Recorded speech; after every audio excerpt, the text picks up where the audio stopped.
We hope you enjoy today's meeting and come back again, especially from India. If any visitors want to learn about becoming a member, please see Ricky Walters or Steve McCoy Thompson after the meeting. Thank you to our greeters. Oh, let's say the pledge first. Yeah. Bob Shapiro.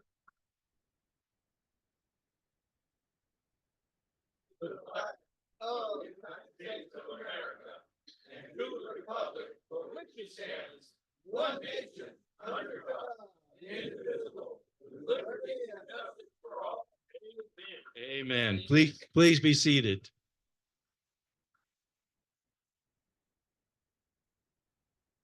Bob, could I ask you one more thing? Could you read the four-way test for us so that we're in the course of memorizing it, and I forgot to ask you to do that.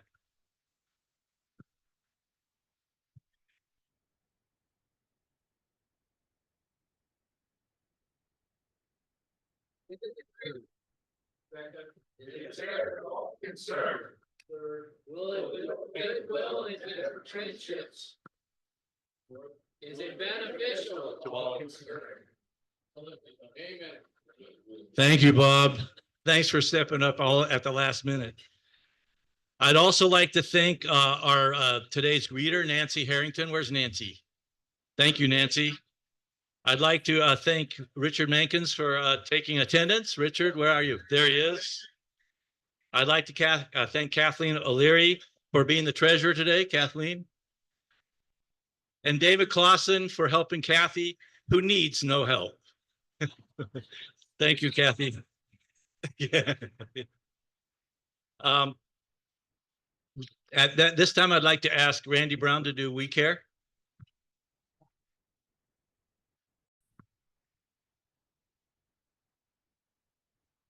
Thank you, Jim.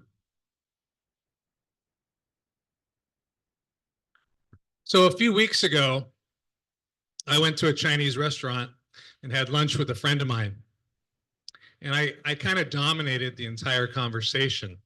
At that time, I was volunteering quite a bit, not just for Rotary, but I had other organizations I was volunteering for. I was helping friends with different projects, and I just felt overwhelmed. So the point of the lunch with this friend who I've known for 30 years was to help solve my problem and hopefully inspire me to continue on with my volunteer work.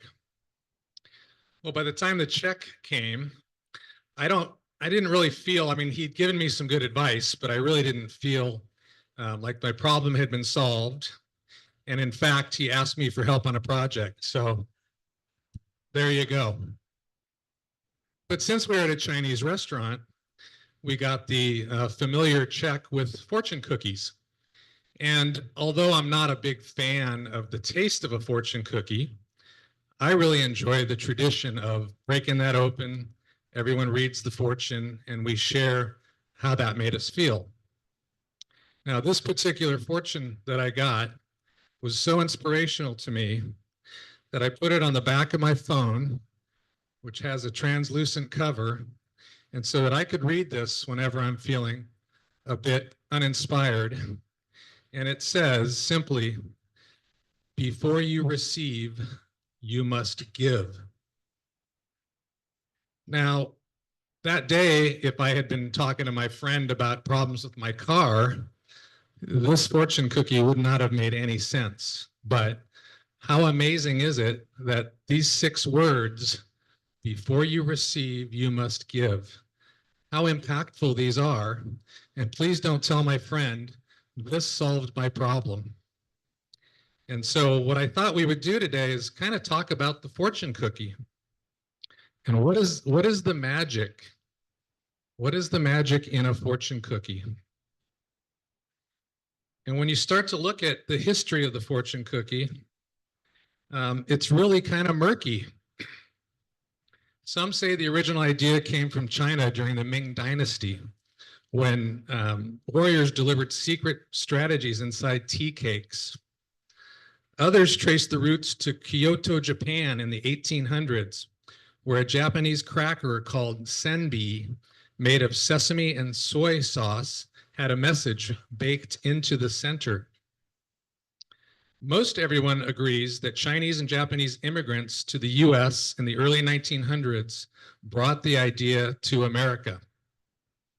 The most often origin story of the American fortune cookie cites the Japanese tea garden in our very own San Francisco's Golden Gate Park as the first known US restaurant to serve the treat. The tea garden sourced their cookies from a local bakery called Ben Kyoto, which claims to have pioneered the modern day fortune cookie. They changed the ingredients to flour, sugar, vanilla, and sesame seed oil, bending them with chopsticks when they were warm. Now, it's kind of interesting to know that based on demand, they then invented a machine. So if you can imagine having to bend each one of these, about 1911, they invented a machine to bend them. And so you're probably wondering, well, how did this Japanese inspired idea hop over to Chinese restaurants? Well, it was likely that American food preferences played a role. Japanese immigrants to the US found little demand for traditional Japanese restaurants since Americans didn't want to eat raw fish. Imagine that. In many cases, they opened Chinese restaurants because there was a demand for foods like chop suey, chow mein, and egg foo young. The expectations of Americans that there be a dessert at the end of the meal may have inspired these restaurants to begin offering fortune cookies with each check. Today, approximately 3 billion fortune cookies are made each year globally, the majority of them consumed in America. And while you will occasionally spot fortune cookies in the UK and Europe, they are decidedly an American phenomenon and ironically still rare in China. Okay, so now you know where the cookie itself came, but what about the messages? What's so magical about these messages? So these tweet-like messages range from poetic to practical, from vague enough to be true for anyone, to specifics that seem accurately to predict the future. The language of the fortune cookie is intended to be universal, inspirational proverbs and sayings, thought-provoking riddles, humorous comments on contemporary culture, and translations of traditional Chinese philosophy. Now, many of you probably recognize that there's numbers on the back of these. These lucky numbers can be used in many ways, but they're most often used for the lottery. In 2005, the winning Powerball numbers came from a fortune cookie, and there were 110 winners who shared 19 million in prize money. So today I have a little bit of a treat for you. Bill is going to hand out boxes, and we're all going to give this an experimental test. I want us all to open a fortune cookie. You do not need to eat it if you don't want to, but if anybody opens their fortune cookie and feels inspired and would like to share that, I would like to hand you the microphone and hear how it inspired you. Now, we are a little short on boxes, but I think we have enough fortune cookies. So take a cookie, and then Bill will come back around and maybe see to pass them around to other people. Am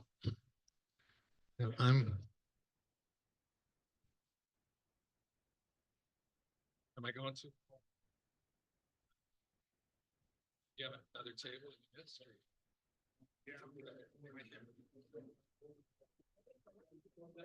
Okay, so while you're doing that, I just want to mention that if your fortune cookie is cracked, that just means your inspirational message can't wait to get into your hands.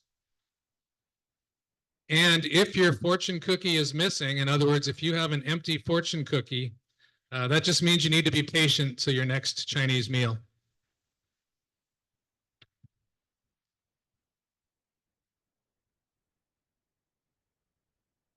Okay, does everybody have one? Or are we missing still? Okay, anybody inspired? Don't leave me hanging here. Oh, Jake. Mine says Richard is buying everyone a drink at the end of this meeting. Your happiness is your responsibility. I'm doing a dry January, so I'm not buying anyone any drinks. Mine must be a sustaining fortune. It says your next Chinese meal will contain Chinese cookies. Really? Okay, anybody else? Don't forget to be present in the moment. Okay, so anybody have another one, and anybody want to go deep on why it inspired them? Mine says surround yourself with good friends, and I think we all did. Excellent. Mine says, don't eat the cookie, I peed in the dough. Okay, well, next time you have a Chinese dinner, hopefully it will inspire you. So thank you, everybody. Thank you, Richard.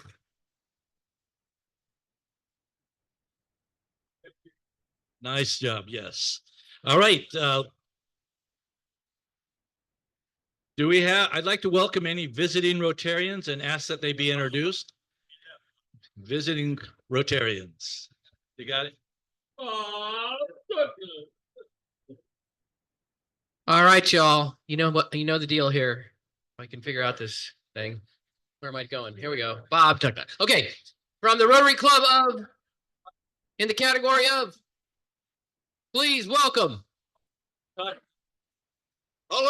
fellow Rotarians. Hello, Bob.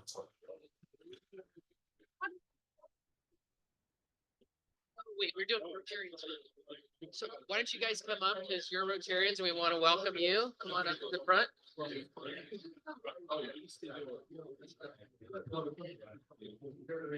We have some visiting Rotarians from India, and I'm going to ask them to introduce themselves and tell a little bit about where they're from and welcome them to our club today.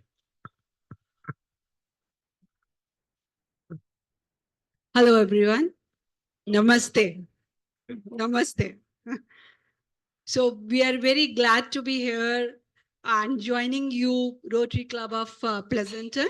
And I've heard a lot about you people that you are very enthusiastic, lively, and really, and what we are feeling today. So this is something actually we wanted. First of all, he's Sanjay Tandon and myself, Professor Neeru Tandon. I am Professor of American Literature in India. And we are there in Atulya Kanpur, that is Rotary Club of Atulya Kanpur. So Kanpur is near Agra. It's Delhi and Agra both. So we just wanted to have a feeling, how do you conduct a meeting and how do you enjoy yourself, what meaningful things you do. So something that we can convey to our country. As a country, the most important thing that just inspires me is the discipline. So definitely that discipline is still missing in our country. So I always tell my students also, whenever I teach them American Scholar by Emerson and Thoreau. Right now, I'm a researcher also. I am DLit, that is Doctor of Letters. And right now I'm doing research on the topic mental health and emotional well-being through Bhagavad Gita and Thoreau. So that is something that I am always doing a research on Indian and American literature, a comparative study. So this always makes me feel like America, second home. Our kids are here. They are doing good over here. And so I just enjoy. And this is something that brought me here to all of you. And I'm very happy to be here, see all smiling faces and just welcoming us. So this is something I'm so glad and so thankful to be amongst you. Yeah, thank you. Thank you, Edward. I have a special liking for USA people, and have followed. Big fan of John McEnroe and Pete Sampras, and USA is the best. I can say without any doubt. And people are so disciplined, so affectionate, and very helping. Thank you.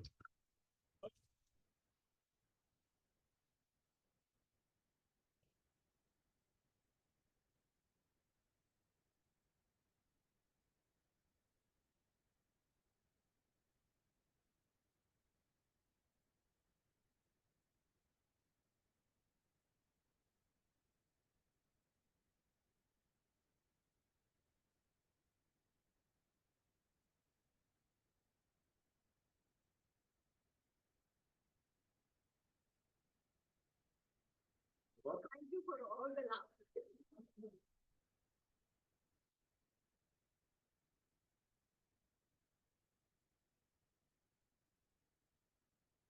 Do we have guests of Rotarians? I know we do on the back. Steve. I am very pleased to introduce two representatives from the great school district of Pleasanton, Amos Nugent and Kim Greenhouse. Stand up, wave. And potential members. So be nice. Welcome. Any other visiting Rotarians? Mark? A guest. Hello. Thank you. Stand up. I'd like to introduce everyone to Martin Geisler. Martin started a company just recently called Known Stranger Investigations. It's a company that specializes in the search for runaway youth, suicidal persons, missing, wandering, elopement of autistic children, and adults with dementia and Alzheimer's. Please give a welcome to Martin.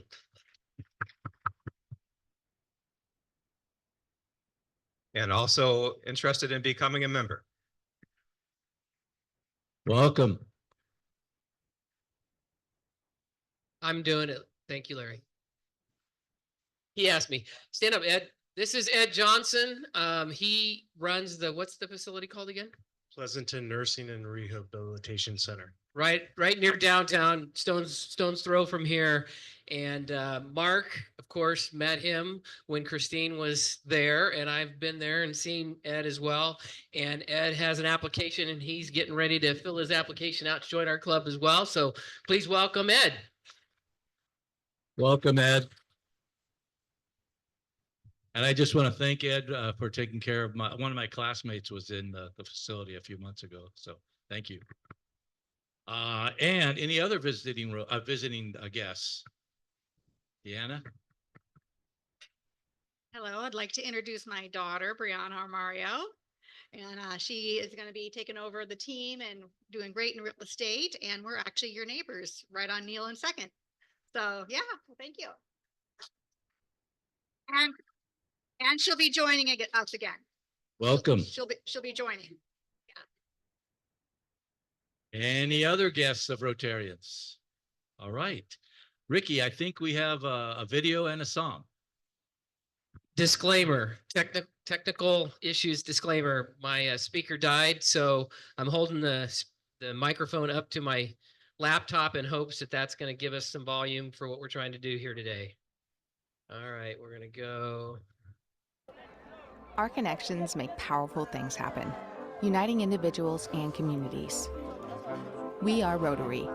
We are people of action. And together, we turn great ideas into reality by accessing our networks, our experience, and the best of ourselves to make a difference.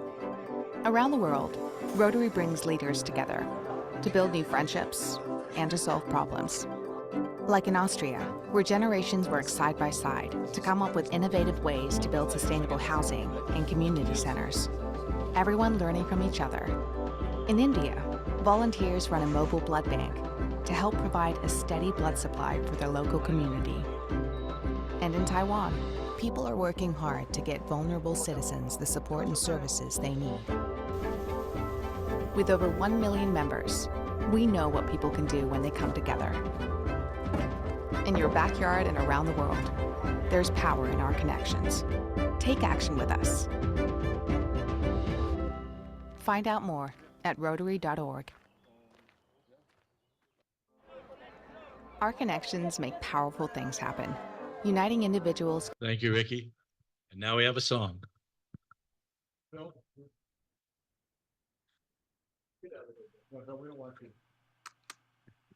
Hello, Rotarians and guests.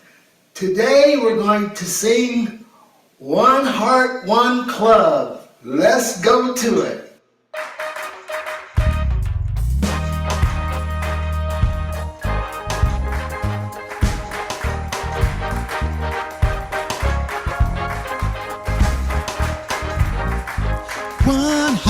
One heart, one club, one club.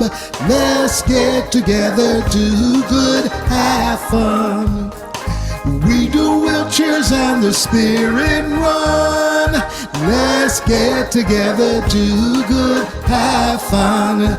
Rotary gives thanks, and when the work is done, let's get together, do good, have fun. One heart, one club, one club. Let's get together, do good, have fun. Peace to service, a new day has come. Let's get together, do good, have fun. Mother, daughter, father, son. Let's get together, do good, have fun. One heart, one club, one club. Let's get together, do good, have fun. One heart, one club. Let's get together, do good, have fun.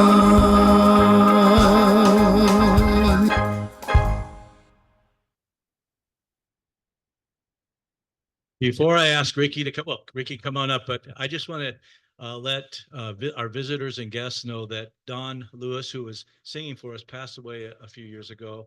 His wife is here. We appreciate her work and his work. He was one of the inventors of the synthesizer. And there's I'm close. Was the inventor of Yeah. the synthesizer. You know, Oh, that's not true? I thought it was. I've been telling everybody that. Well, it tells a better story that way anyway. But yes.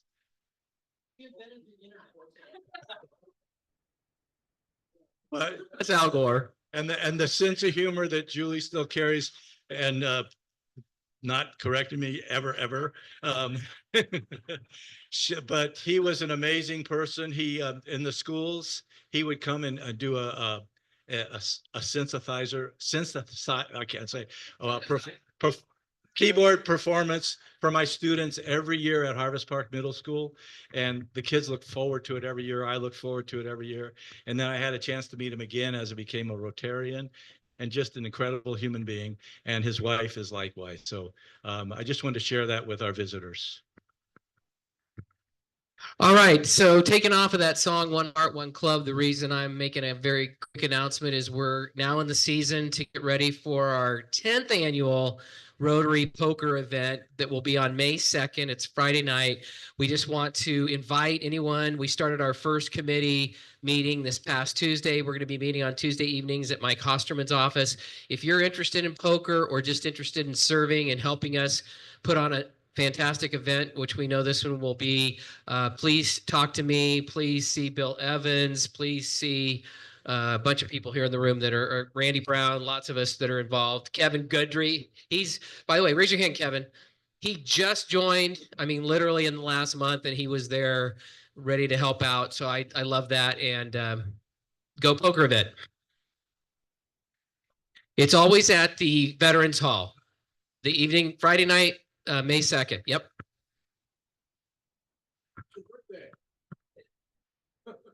Well, thank you, Ricky. And at this, we don't have any Zoomers because Julie and Steve are here.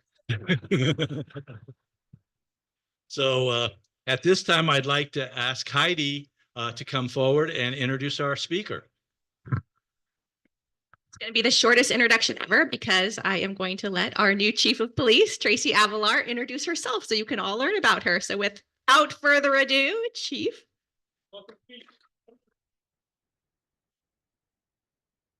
Okay. Thank you so much. Thank you for inviting me. I am a 9-year Rotarian with the Rotary Club of Foster City. So I feel very comfortable here. I feel like I'm at home. My daughter played softball with some people here's daughter, and my son grew up with some people's here's son. So lots of connections here. Also last night, so I feel like I'm one of you. My husband tried to kiss me and I kicked him. So another connection. There's just connections everywhere, it's just so, and that's my show. I'll be here all week. Good night. So I started Pleasanton, December 9th, and I don't know what to tell you yet. So I will come back another time and talk police stuff. I thought I'd give you my background and how I became a police officer and then a police chief and how I got to Pleasanton. So I left my house at 18. There were lots of kids in my house and I was like, see you later. Went to work and fell into a career. So I did 16 years with insurance claims. I was married and had a 4-year-old and a 1-year-old, and my husband passed away from brain cancer. And so it was kind of a private sector, layoffs at the top, layoffs at the bottom, layoffs at the top, layoffs at the bottom. So I finally was like, you know what, maybe I'll go public sector. Maybe I'll be a cop. My mom's like, what? I didn't even know a cop. I don't know why. And my supervisor, I applied December of 01 and was hired and was going to start the academy March of 02. And my supervisor at the time said, do you want to take a leave of absence? And I was like, why would I do that? Turned in my notice. And she goes, well, you know, you might not make it. And I was like, how would I not make it? There are so many ways you cannot make it. So, but you know, that's me. I jump feet first, every single thing I do.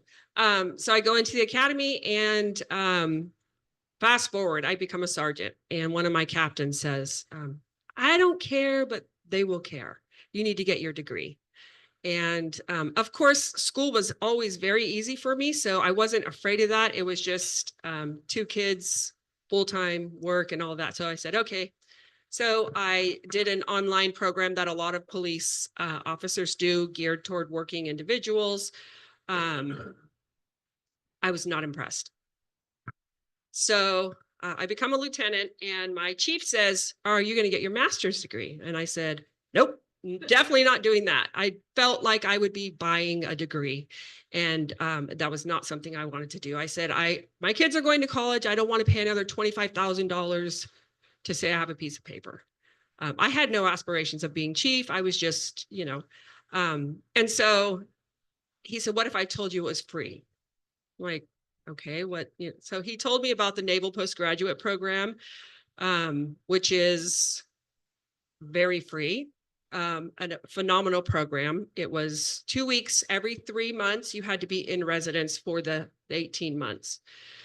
I had 9-year-old. Oh, I'm remarried, had 9-year-old twins. I forgot that part. So now I have 4 kids, right? Oh, sure, go get another degree with 4 kids and a full-time job as a lieutenant. And my son was in the Navy. My oldest daughter had just gone to Boise State. And so I had the 9-year-old twins at home. And I was like, there's no way I can do this right now. Let them get a little older. So my chief the next day puts a letter of recommendation in my inbox and says, you can't turn it down until you get it. Okay, which I thought, it's very hard to get into. Maybe a couple years, it'll be perfect timing. When I applied, it was 5,000 people started the application process. That in itself is a pain. 800 finished it and 32 got in. So I was very lucky at that time to get in. But, you know, being in the Bay Area, it's a hot spot it's a Homeland Security master's degree. So, of course, it's California, LA, San Francisco, Texas, New York, you know, all of the hot spots. Not a lot of upper states in the program, but it's all government. So it was like federal government, just at a phenomenal program. So I got my master's degree in Homeland Security there. And then I became the chief of police for Foster City and did that for about 5 years. I stepped in November of 2019. The city was going through a recall, which is very destructive for a city. The community is pitted against each other, and the police department's usually the center of that firestorm. So I thought, oh my gosh, all of this going on, da da da. Well, January of 2020, we had an officer-involved shooting. And then March of 2020, we had COVID. And then May of 2020, we had all the civil unrest. And none of these things went away. They just compounded on each other. And 2022 probably started being a little bit more open from the pandemic, and you start seeing the staffing challenges for policing. And so all of those other things, I can navigate that. I can figure it out. You just put head down, go. Staffing challenges, there's nothing I could do about it. You can't force people to want to be a police officer. You can't make them do this job.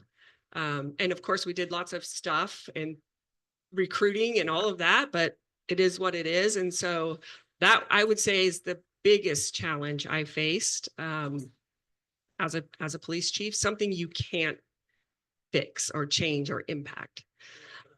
Yes, please. So with the staffing challenge plus the data, Mhm. the last several years, I've noticed there's an event downtown or something, or there around, there might be multiple agencies, Alameda County Sheriff, Union City Police Office, all looking for potential applicants to recruit, but also coaching from one another.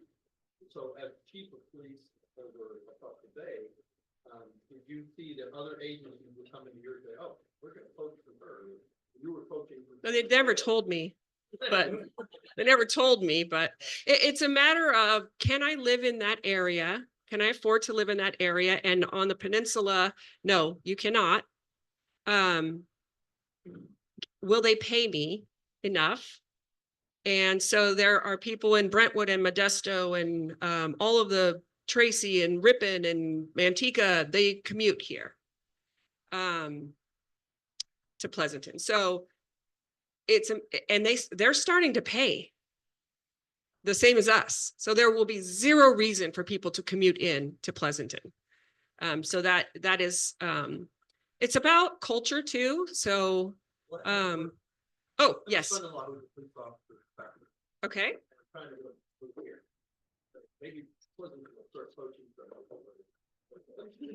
We'll poach from whoever.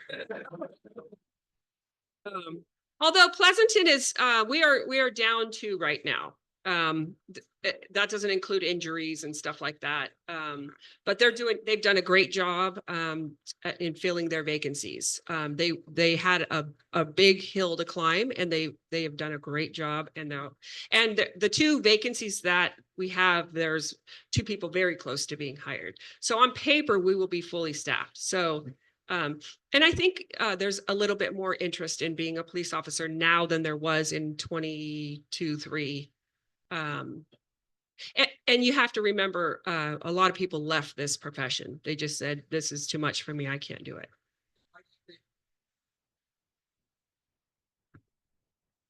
I think the public sentiment of public safety is the reality. So there's a really left and right, not politically. That's not what I'm talking about. It's ideas of what things are, and the reality of most situations, there is somewhere in the middle. And I think people are recognizing that policing is somewhere in the middle. There is no, nobody's trying to do horrible things to people. Accidents do happen. There are bad people that get into every profession.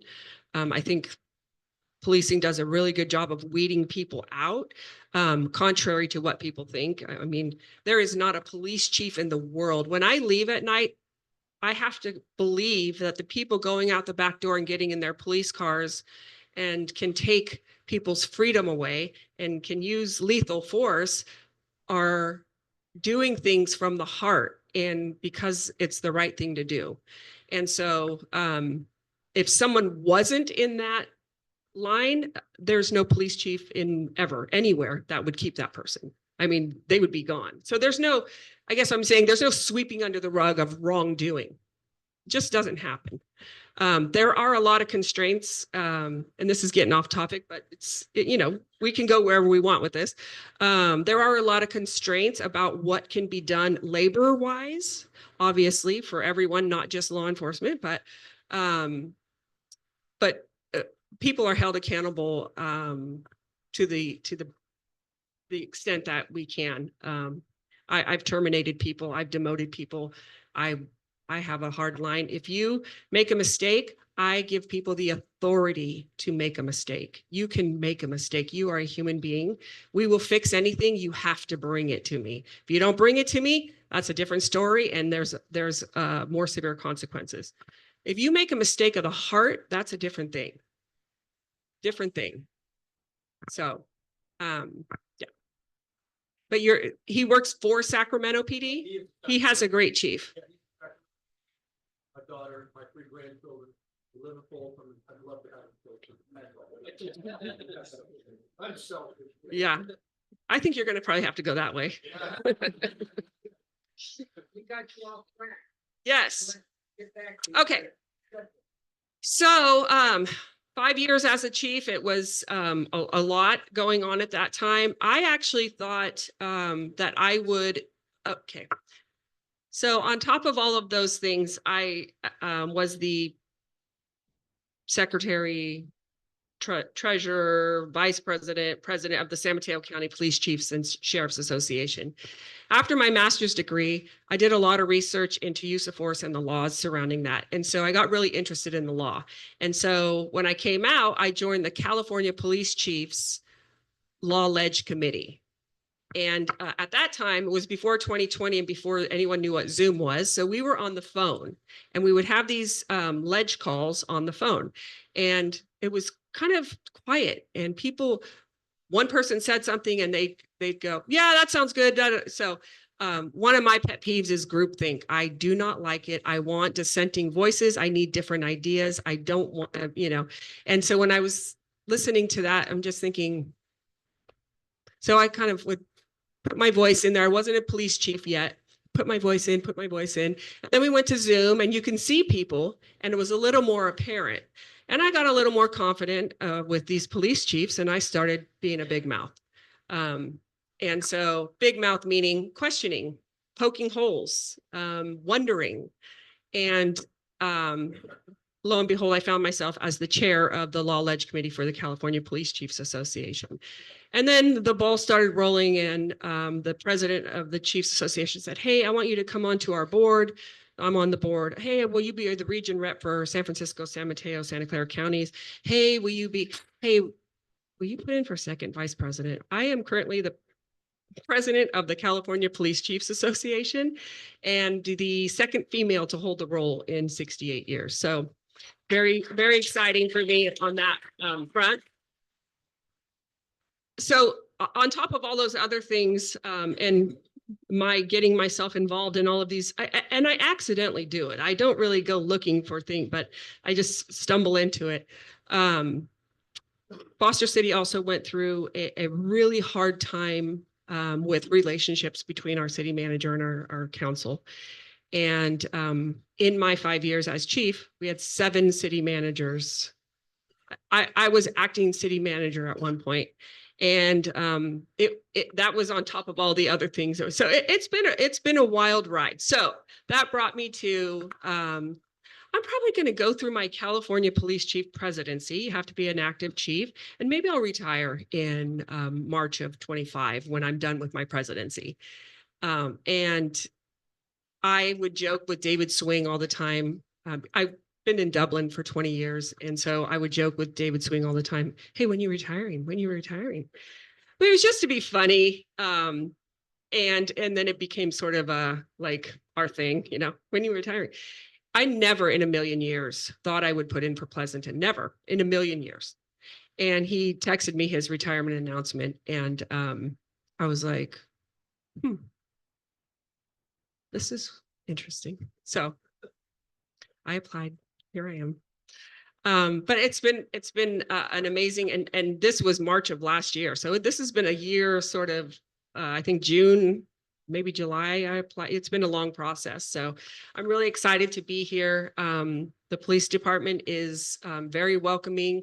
They are very squared away, amazing people.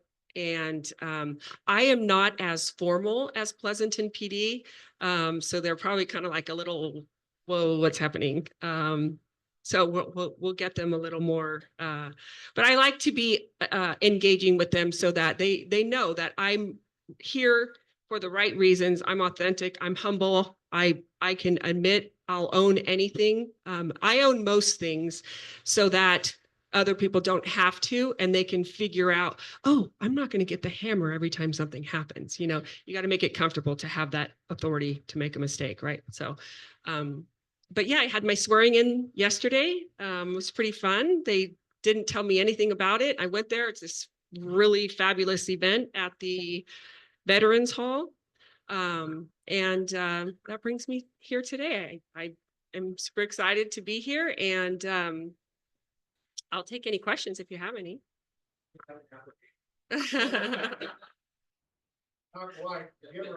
Yeah.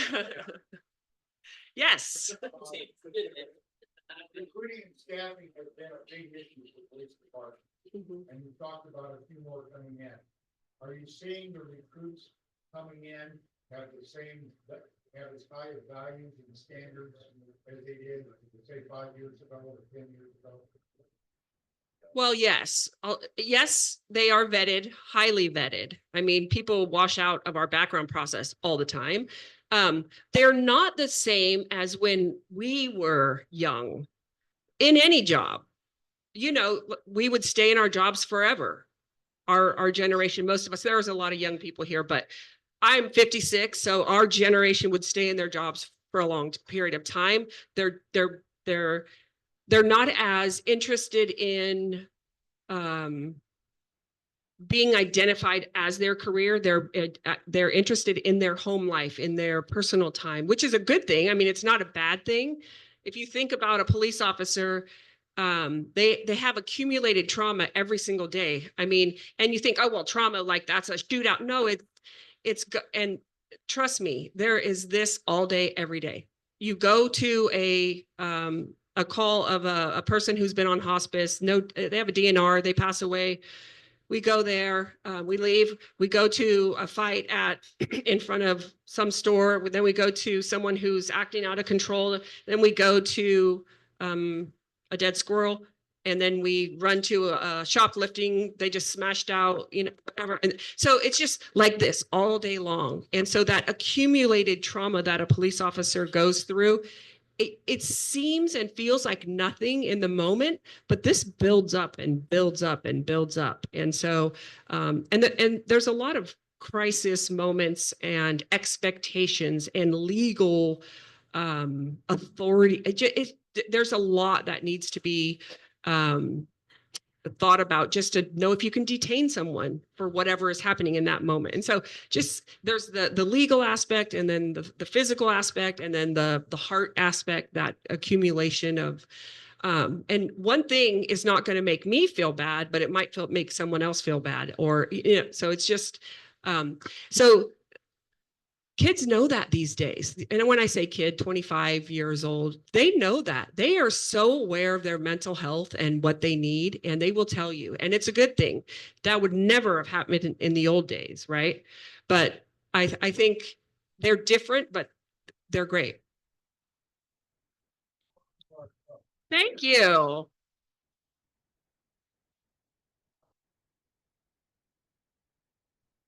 Amazing. We had body cameras in 2012 before Foster City had, I'm Pleasanton now. They had body cameras in 2012 because they way more often than not allow for video showing that the officer did the right thing. A lot of times people want to complain because they don't want a citation, or they don't want, or they're just angry about whatever happened.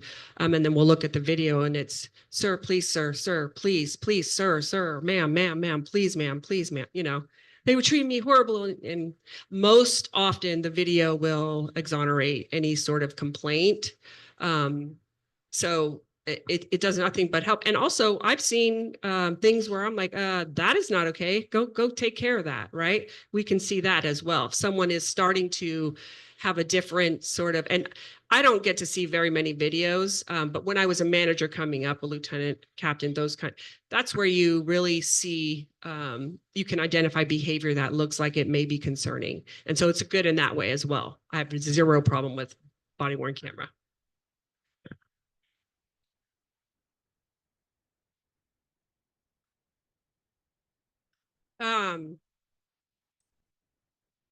So we're in the people business.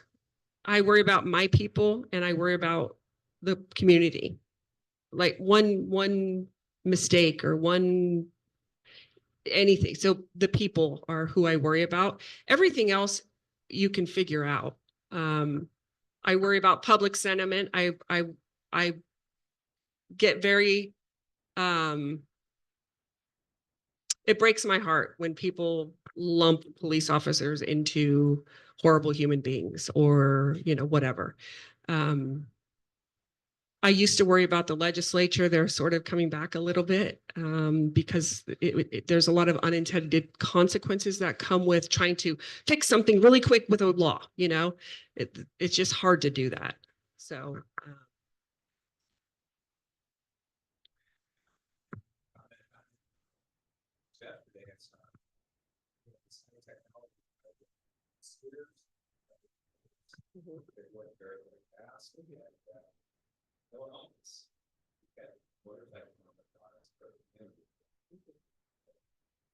That is a hot topic, and the legislature is talking about that. The California legislature is talking about that. And most police departments are talking about it and pushing lots of information out about what is legal and what is not legal. So that is a hot topic, not only here, but in the beach cities in Southern California, it's way worse, way worse. So.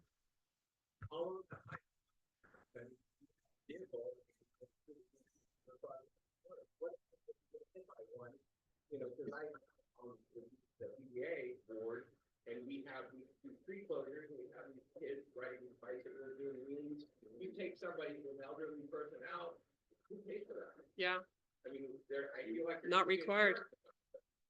Right. I'm thinking, and don't quote me, I'm thinking probably homeowners insurance would be that arena.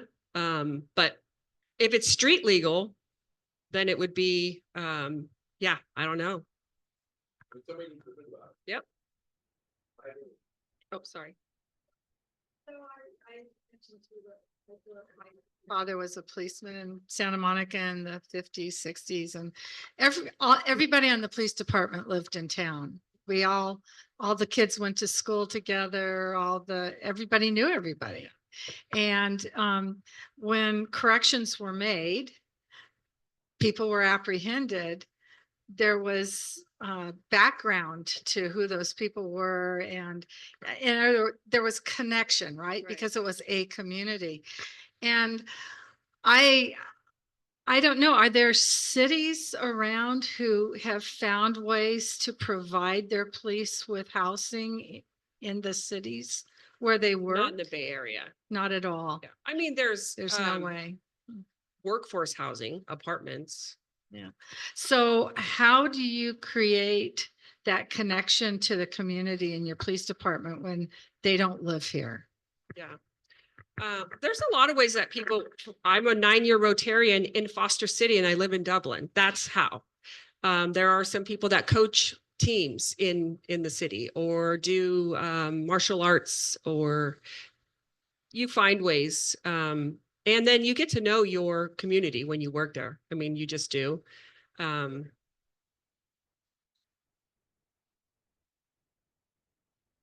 Well, and then that's the other thing. We do community academy, right? Where you can come in and in the past 2 years, we've had very low interest in so it's the people that want to be involved, and it's me too. Like I would say, you know, city council, they want community engagement, community engagement, community engagement.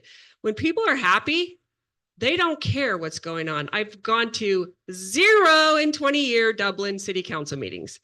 So it's about like, if you're interested, right? If you want to be, and anyone interested in finding out more or being involved with the police department, Pleasanton, by the way, has an incredible adult volunteer program. I haven't seen this in most police departments. It's pretty incredible. So people do get involved. And then all of the events. So open houses and things like that. It's tough. It is tough not to, being here as the police chief and seeing familiar faces, Steve, and it's strange to me, but it's amazing. This is the piece I was missing, being in the actual community where I live. So it's tough though. Yes, sorry, I keep missing you.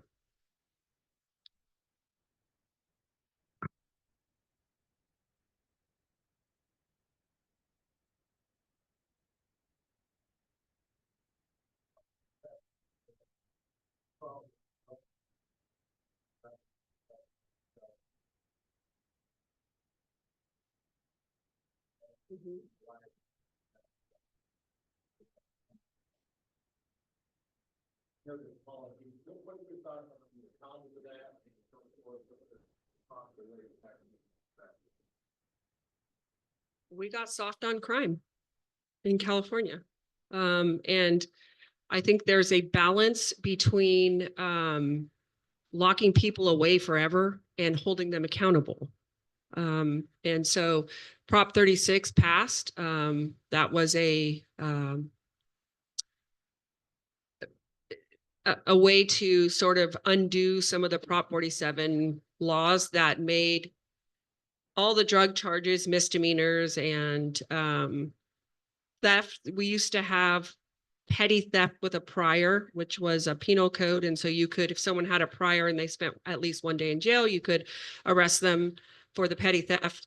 And so a lot of those just went away. And so shoplifters know that basically they're going to get a citation and likely they just don't show up and nothing will come of it. But now with Prop 36, we can start discerning, is this a drug related issue? And if so, before Prop 47, there were 800 people in drug court at any given time in San Mateo County. Right now, 0, because they don't have to. And so there's a lot of people not getting the help that they would in the old days. I saw them get the help. They were forced and they got it and they sent me a letter thanking me. So now that we can arrest people for repeated thefts, for the organized retail theft is its own thing now. So when there's multiple people involved, which happens all the time, and they are getting arrested and they are going to be held accountable. What that looks like remains to be seen. I think there's a middle ground from throwing people away and putting them in jail and figuring out how do we give this person whatever they were missing in the first place. A lot of times you talk about rehabilitation. Sometimes they were never habilitated in the first place. You cannot rehabilitate someone who's never been habilitated. So how? Put some money towards that. I don't know. Sorry. Thank you. Sometimes I shouldn't be in my opinion, but I'm just giving you ways that I think the legal system could help people. Yeah. I'll come in my business suit one time off duty. What academy did you go to? San Mateo. Yes. Yeah. Okay. Thank you so much. I appreciate it. Chief Avila, we appreciate you being here. It was an amazing talk. I could just feel the heart. So we're happy you're here and here. Thank you. So at this time, we have an opportunity drawing.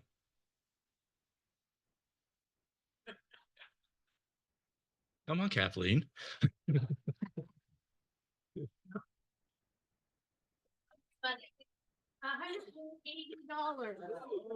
I know. Okay. Chief Avila will pick the tickets. How many tickets does Bill Burke have?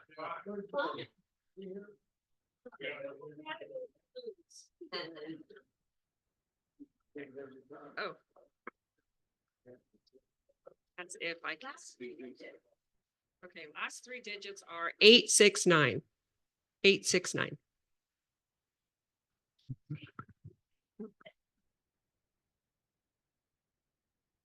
Now, Mark hasn't checked his tickets yet. Put your glasses on.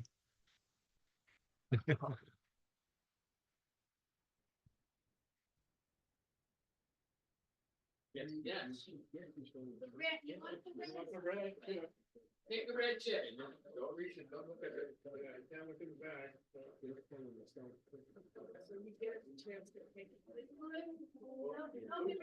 Call another one. Okay, Tracy. One more.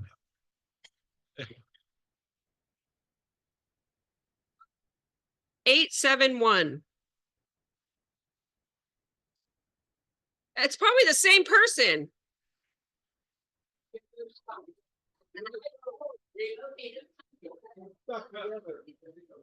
Thank you.